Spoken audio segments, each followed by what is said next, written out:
দর্শক আজকে চলে যাব আমরা এখন বসুন্ধরা একটি ফ্রিজ উঠাইছি। এখন আমরা যাবো, চলেন লেটস গো।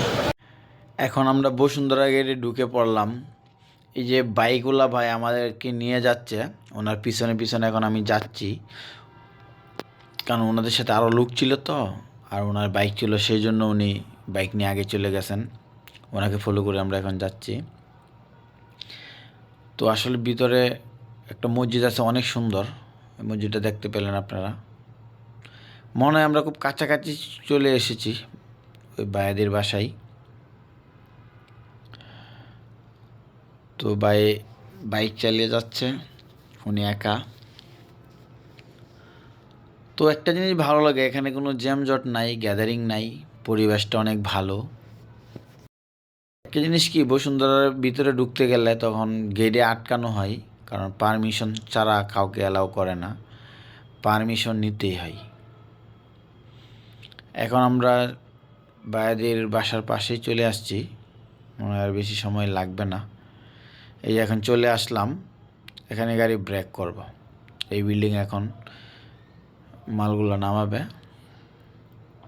তো ভাই দারোয়ানকে বলছে গেট খোলার জন্য, গেট খুলে ফেললো। তো আমরা এখন মালগুলা নামিয়ে ফেলা হয়েছে, এই যে দেখেন মালগুলা নিচ্ছে। হাই গাইস, আজকে চলে আসলাম বসুন্ধরাতে। রাস্তা একদম ফাঁকা ছিল, তাই চলে আসলাম। এখন সন্ধ্যা হয়ে গেছে, এত পরিমাণ মশা বসুন্ধরার ভিতরে, প্রচুর পরিমাণ মশা, সর্বনাশ। আমার মনে হয় এখানে কোনো মশার কোনো ওষুধ দেয়নি, যে আমার মনে হয় উঠায় নিয়ে যাবে এই অবস্থা মশা, এত পরিমাণ। গাইস চলেন এখন টঙ্গী চলে যাবো আবার।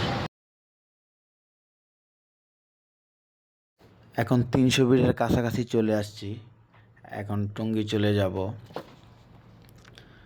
তো গাইস, আমার ভিডিওটা যদি ভালো লাগে আপনারা একটু লাইক কমেন্ট শেয়ার করে দিবেন। তো যারা ভাই রাস্তাঘাটে গাড়ি চালাবেন, খুব সাবধানেভাবে গাড়ি চালাবেন, সিট বেল্ট অবশ্যই পরবেন। মোটরসাইকেল ভাইদেরকে বলছি অবশ্যই হেলমেট পরবেন। আর এই 300 ফিট রোডে আপনার 60-এর বেশি গাড়ি চালানো যায় না আমাদের, ঠিক আছে?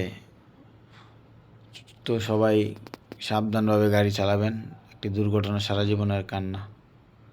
তো ভিডিওটা যদি ভাই ভালো লাগে একটু শেয়ার করে দিন। ভাই ভিডিও বানায় অনেক কষ্ট করে, গাড়ি চালাচ্ছি এবং একা একা নিজে ভিডিও করছি এবং নিজে এডিট করি। তো সবাই ভালো থাক।